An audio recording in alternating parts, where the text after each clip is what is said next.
So a few years ago, my hamster, Coconut, passed away very suddenly, and if you have ever had hamsters before, you know that they could die super randomly.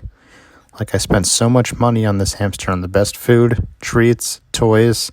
I even made him a large custom home. I loved him so much and was so distraught when he died. It really felt like a family member had died. Anyway, he absolutely loved this wheel and would run on it all night, as most hamsters do. And soon after he passed, I would still hear his wheel running at night.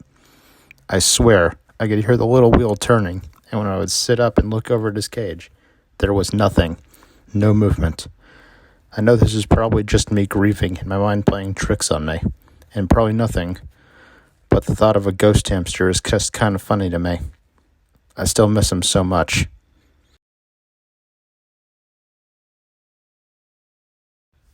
This happened to me a few months back, a weird experience that wouldn't let me sleep at night.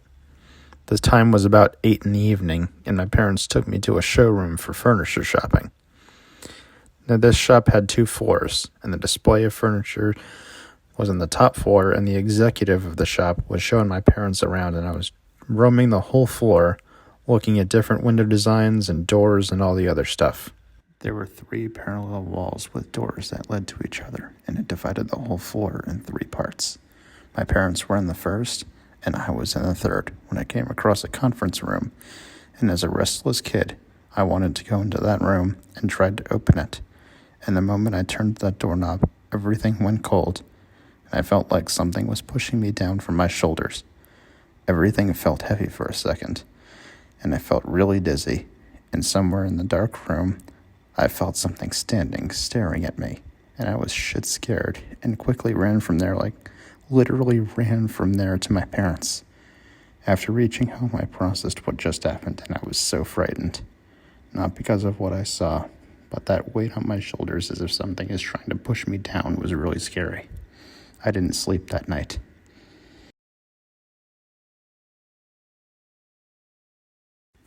I recently posted on here about how I had some scary things happen to me as a child. I recently remembered the time I went to a cemetery by my house. It was about 12 at night. My best friend and I decided to go to the cemetery just for fun. That night there was a full moon, so it was lit up pretty well, but we didn't have any flashlights or anything. We went in, and it was completely silent at first, which creeped me out, but I ignored it. We walked for a bit, and we were about to come to a point where the road separated into 2 ways, and right where the road splits, there's a tree. And as we got closer, we saw this thing jump out from behind the tree. It was human-shaped, but inhumanely tall. It ran in the opposite direction. We ran so fast the other way until we couldn't run anymore. As we were reaching the exit, we saw literally just 2 legs running. We couldn't see the upper body. All we saw were the legs. We were so confused we kind of just stood and watched it. Once we realized we were just standing there, we booked it until we made it back to my house. We never entered the cemetery again after that.